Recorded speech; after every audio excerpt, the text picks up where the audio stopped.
L'Euro, c'est dans à peine un mois et aujourd'hui, on n'a toujours pas fait notre sélection des Bleus. Alors, dans cette vidéo, on va y remédier. Bonjour à tous, c'est Jarol. Aujourd'hui, vidéo sport, vidéo football et vidéo centrée sur l'équipe de France de football masculine en vue de l'Euro 2024. Aujourd'hui, on va tout simplement faire notre sélection des 23 Bleus pour cet Euro 2024. Pour cela, on est aidé du site du journal L'Équipe qui nous propose un très bon support sur lequel on peut tout simplement faire notre sélection ligne par ligne, gardien de but, défenseur, milieu de terrain et attaquant. N'hésitez pas à me dire, sur tel joueur tu te trompes, il a fait ci, il a fait ça, sur tel autre, en fait il est nul, donc le prends pas. Bref, si j'ai des idées reçues ou si au contraire vous trouvez que j'ai des petites pépites, n'hésitez pas à me le faire savoir. Et évidemment, si vous voulez vous abonner à la chaîne, commenter, liker, ne pas rater les prochaines vidéos, vous savez comment faire, vous vous abonnez, vous cliquez sur la petite cloche, etc. On commence donc tout de suite par les gardiens de but.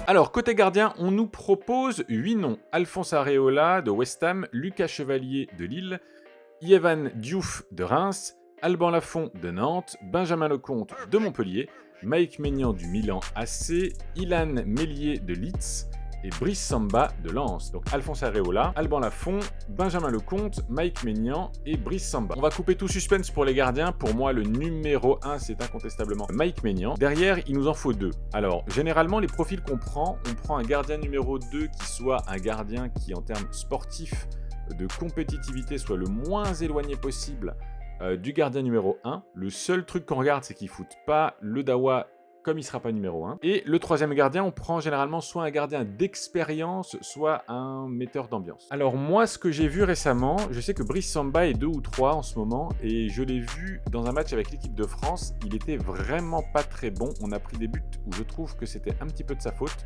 Donc je le mettrai pas forcément en numéro 2 en termes de talent pur.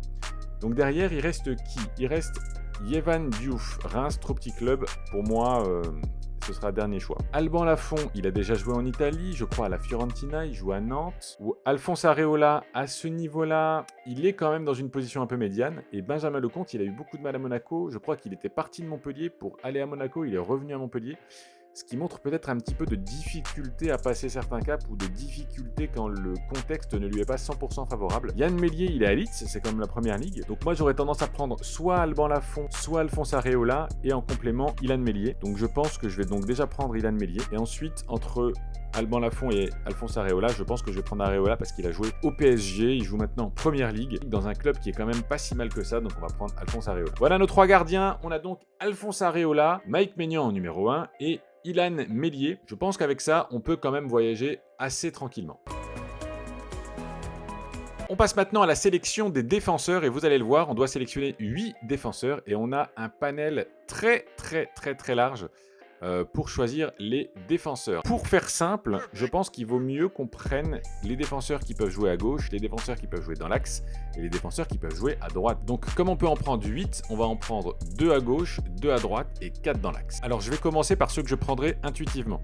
À gauche, je prendrai Théo Hernandez. Dans l'axe, donc je prendrai Lucas Hernandez, c'est sûr. Jules Koundé, axe ou droit. Pavard, axe ou droit. Upamecano, même s'il n'est pas exempt de tout reproche, je le prends. Ensuite, à côté, on a Ibrahima Konaté, axe. Ferland Mendy, Real Madrid quand même, c'est difficile de ne pas le prendre, même si je sais que Deschamps ne le porte pas dans son cœur. Donc à gauche, on a déjà Ferland Mendy et Théo Hernandez. Donc notre côté gauche, il est déjà sélectionné. Dans l'axe, on a Lucas Hernandez, Ibrahima Konaté, Benjamin Pavard et Dayot Upamecano. Donc théoriquement, nos 4 actions, on les a. Et sur le côté droit, on a Jules Koundé. Donc il nous manque un défenseur droit. J'hésite. Je crois que Wesley Fofana peut jouer à droite. Donc je prends Wesley Fofana. Ce qui veut dire qu'on a donc une défense constituée pour l'Euro de Wesley Fofana, Lucas Hernandez, Théo Hernandez, Ibrahima Konaté, Jules Koundé, Ferland Mendy, Benjamin Pavard et Dayot Upamecano. Et on passe tout de suite au milieu de terrain.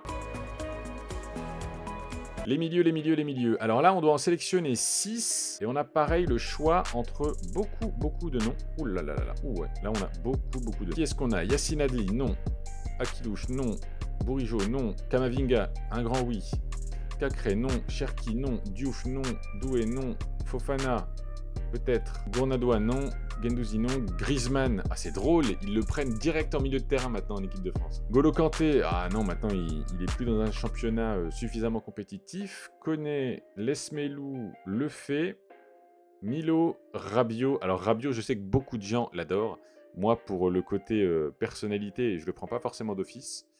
Savanier, non. Soumaré. Tchouaméni, évidemment, Real Madrid. Thuram, Hugo Choukou, Vertou et Zahir Emery. Alors Zahir Emery, il a déjà fait quelques apparitions, il est très jeune, mais je pense qu'il faut le prendre, hein, on va être raisonnable. Donc là, on en a 4 sur 6, il nous en manque donc 2. Qu'est-ce qu'on a comme typologie de milieu? On a Kamavinga, milieu défensif, plutôt 6-8. Griezmann, plutôt 8. Qu'est-ce qu'on a d'autre? Tchouaméni, plutôt 6. Zahir Emery, je sais pas si c'est plutôt 6 ou plutôt 8, je vois plutôt 8. Donc je mettrais plutôt un très créatif et un très défensif. Typiquement, si N'Golo Kanté jouait encore à très haut niveau, je l'aurais mis. Alors ce qu'on va faire, c'est qu'on va déjà sélectionner par club.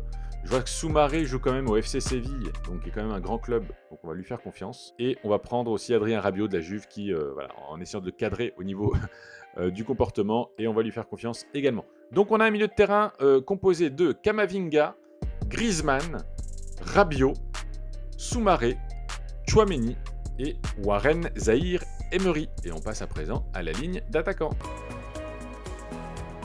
Aïe, aïe, aïe, aïe, ça y est, on arrive sur la dernière ligne de cette équipe de France, la ligne d'attaque. Ouh là là, on a encore énormément de joueurs à choisir. Bon, évidemment, Kylian, il est sélectionné. Ensuite, je pense qu'il va y avoir un dilemme autour de Giroud.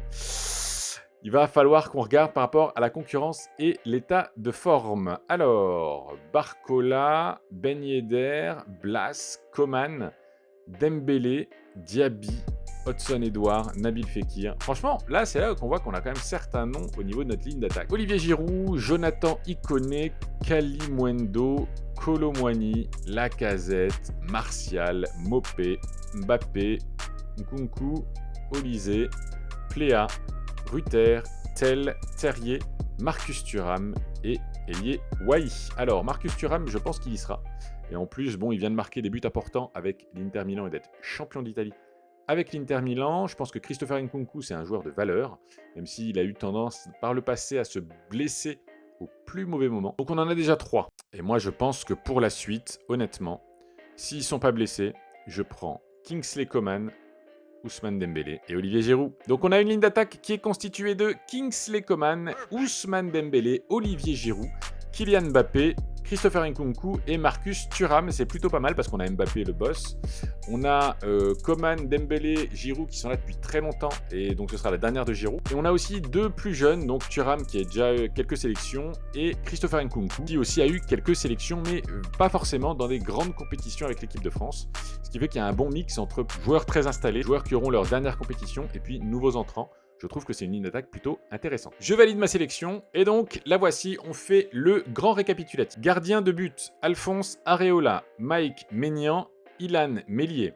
Défenseur, Dayot Upamecano, Ibrahima Konaté, Lucas Hernandez, Théo Hernandez, Benjamin Pavard, Jules Koundé, Ferland Mendy, Wesley Fofana. Milieu de terrain, Eduardo Camavinga, Adrien Rabiot, Aurélien Tchouaméni, Warren Zahir Emery, Boubakary Soumaré, Antoine Griezmann. Et les attaquants, Kingsley Coman, Ousmane Dembélé, Olivier Giroud, Kylian Mbappé, Christopher Nkunku et Marcus Thuram. Voilà, j'ai enfin fait ma sélection de 23 joueurs pour l'équipe de France masculine pour cet Euro 2024. Est-ce que vous êtes d'accord avec mes choix? Dites-le moi en commentaire. Dites-moi également si vous pensez que j'ai fait des erreurs sur tel ou tel poste. Et puis, partagez-moi votre sélection des 23. On peut se les partager sur Twitter. N'hésitez pas à me trouver. Vous avez le lien de mes réseaux sociaux dans ma bio. Quant à nous, on se retrouve donc très vite pour plein d'autres vidéos. C'était Jarol. À plus tard. Ciao!